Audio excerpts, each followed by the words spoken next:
ব্রাক বিশ্ববিদ্যালয় যদি ইসলাম বিরোধী, দেশ বিরোধী, চরিত্র বিরোধী কাজ বন্ধ না করে, ব্রাক বন্ধের ঘোষণায় জনগণ মাঠে নামতে বাধ্য হবে। কারণ এই দেশে, দ্বিতীয় বৃহত্তম মুসলিম দেশে, ইহুদিদের এজেন্ডা বাস্তবায়ন করতে দেওয়া হবে না।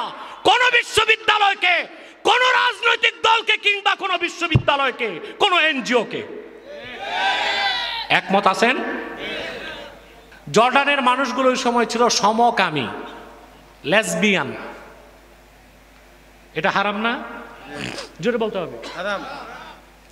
এই যে ট্রান্সজেন্ডার, একটা ফেতনা বের হয়েছে বাংলাদেশে, লিঙ্গ পরিবর্তন, এটার বিরুদ্ধে প্রথম বাংলাদেশে আমার 17 পৃষ্ঠার ফতুয়া আমি মিনিস্ট্রি পর্যন্ত পাঠিয়েছি।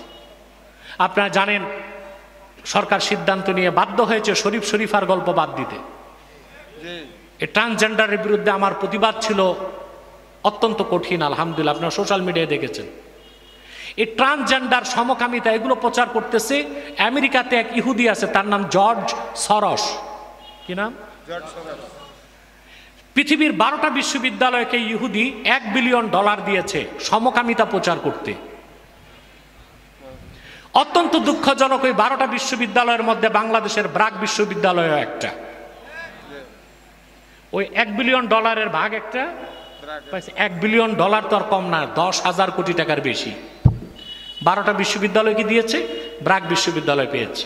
আমি বহুবার বলেছি, ব্রাক বিশ্ববিদ্যালয় যদি ইসলাম বিরোধী, দেশ বিরোধী, চরিত্র বিরোধী কাজ বন্ধ না করে, ব্রাক বন্ধের ঘোষণায় জনগণ মাঠে নামতে বাধ্য হবে।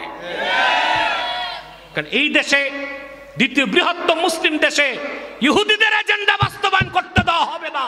কোন বিশ্ববিদ্যালয়কে, কোন রাজনৈতিক দলকে, কিংবা কোন বিশ্ববিদ্যালয়কে, কোন এনজিওকে।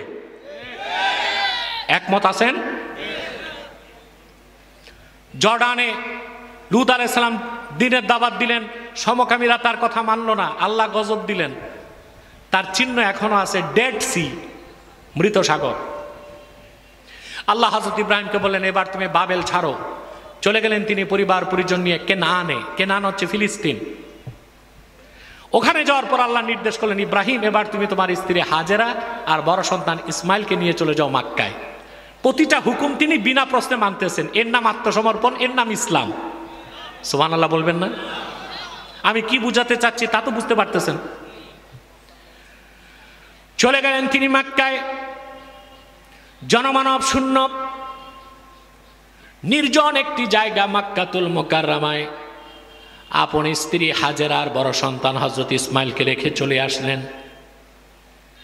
তাফসীর কুরতুবীতে এসেছে, হযরত ইসমাইলের বয়স যখন 13 বছর হয়ে গেল, আল্লাহ পাক বলেছেন, ফালাম্মা বালাগা মাআহুস সাইয়া ক্বালা ইয়া বুনাইয়া ইন্নী আরা ফিল মানামি আন্নী আযবাহুক ফানজুর মাযা তারা।